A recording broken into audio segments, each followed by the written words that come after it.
Tole bagana gaadhaan dhuftanii maqaan kees eenyu jedhama warri bukkee jiran kun eenyu akka ta'anii biyya kamirraa akka dhuftan waan waaqayyo lafa kanarratti isiniif godhee irraa jalaan saba waaqayyoof dubbadha. Maqaan koo Boontuu Fiixaan jedhama. Warreen bukkee dhaabatan haadha kooti. Aanasuma duwwaa lama keessan jiraadha. Isheen dhukkuba bara dheeraa baay'eetti rakkachaa turte qabdi turte. Yoo xinnaate tilmaama kootiinidha malee waggaa 8 ol kan ta'udha. Iddoon geessine hin qabnu baay'ee rakkatti booftiin ba'aa wanti garaa ishee keessaan baanee jiru ayinataa 5 oltu garaa ishee keessaa ba'aa ture keessumaa gannatti hammaata እና በቃ ቢጃማ አናም ለምንም ሳዲ uffatuudha kan itti uffisnu turre gaafatti ka'u qoricha bashaa kan jedhame kan isheen nukiin hin jiru ture እና በቃ iddoo baay'ee geessine maayyuu furmaanni dhibee baay'ee ishee dhukkuba yerootti ka'u anna ishee kana ni dhiitessa dhufeetu bukkee ishee kanatti rakkata yeroo afaan isheetiinis ba'u jira yeroo funyaaniin ba'u jira yeroo qorichicha ugdutti immoo yerootti karaa shinti beetii ishees ba'uun jira bineensa ba'aa jiru no bineensatu keessaa ba'aa ture እና baay'ee rakkatti bakka faladhamneerra uma kanarratti asii anis hin jiraadha uftee amma ganna kana baay'ee ishee dhukkubennaa naannoon baay'ee na dhukkubaa'eera akkamiin godhaatte akka carraa ta'e waldaa kanatu isheen dhufiin dura namatu na fide guyyaa lama dhufee hirmaadhe hojii waaqayyoo argee torbee jimaataan fidee dhufe haadha koo kana torbee jimaataan san fidee dhufu namni waaqayyoo yeroo isaan warri kusattan ol kaa'edhaan ol kaa'ee teessaaniin ture akka carraa ta'e namoonni har'a dhuftan duwwaan ol kaa'edhaan akka carraa ta'e ol kaa'ee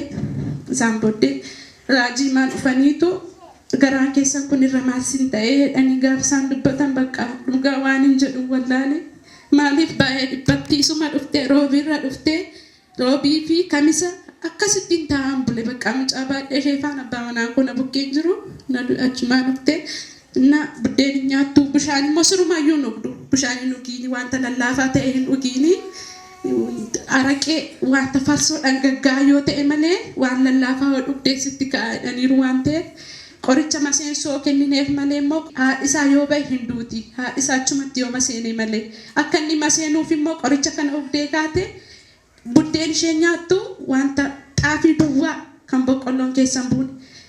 waxii ishee nyaattu immoo dhadhaa duwwaa kan zayitiin keessan buune innaa mulluu akaayii wanta akkasii wanta kun qammastu bishaan nugdu bishaan siruma nugdu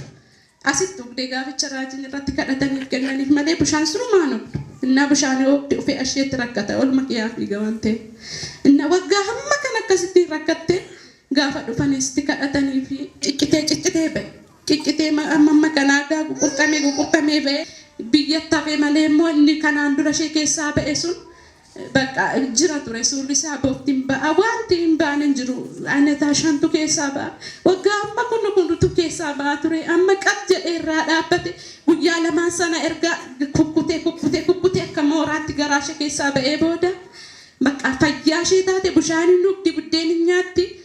warri baadiyyaa beektu sabbata hidhatu warri baadiyyaa yeroo baay'ee gaafa dhufte sabbatanii yannee akkasumatti dhufte wayyaa talaxaacii bal'aa tokko uffatti maaf sabbatanii yannee maannaan na dhukkuba akkatti adduun qabu naan jette isaan booda gaafa fayyitu shaarbii kun kenneef shaarbii isheedhaan yatteerti wayyaatti jedhulleen uffatta turte amma wayyaatti jedhu talaxaacii kana gidduu laastikii qabu uffachaatti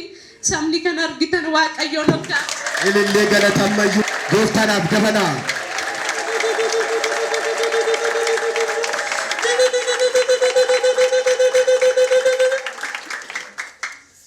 kasittiin dhukkuba bara hamma kanaa baattee turte waaqayyo daqiiqaaf sekoondii gidduutti irraa naafu dura akkanatti hidhatanii wayyaa dhannatti maxxanuu uffatanii hin deemanii jechuudha sirumayyuu waan akkas gooteen beektu gaafa xinnoo itti wayyuu fi bichaa uffatti malee hidhatti malee takkaayyuu waan akkasiin uffattu yoo xinnaate waggaan kutaa tokkoon galle baricha baay'ee xinnoon ture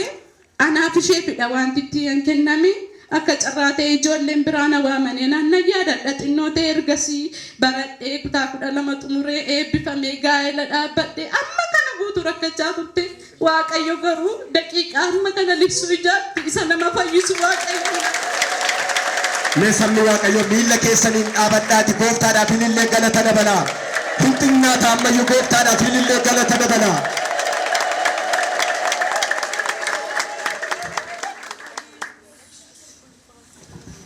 Tole utuu namni waaqayyo hin kadhatinii fuula dura deemuu danda'anii hojjechuu danda'anii waggaa meeqaaf irra ture dhibeen kun?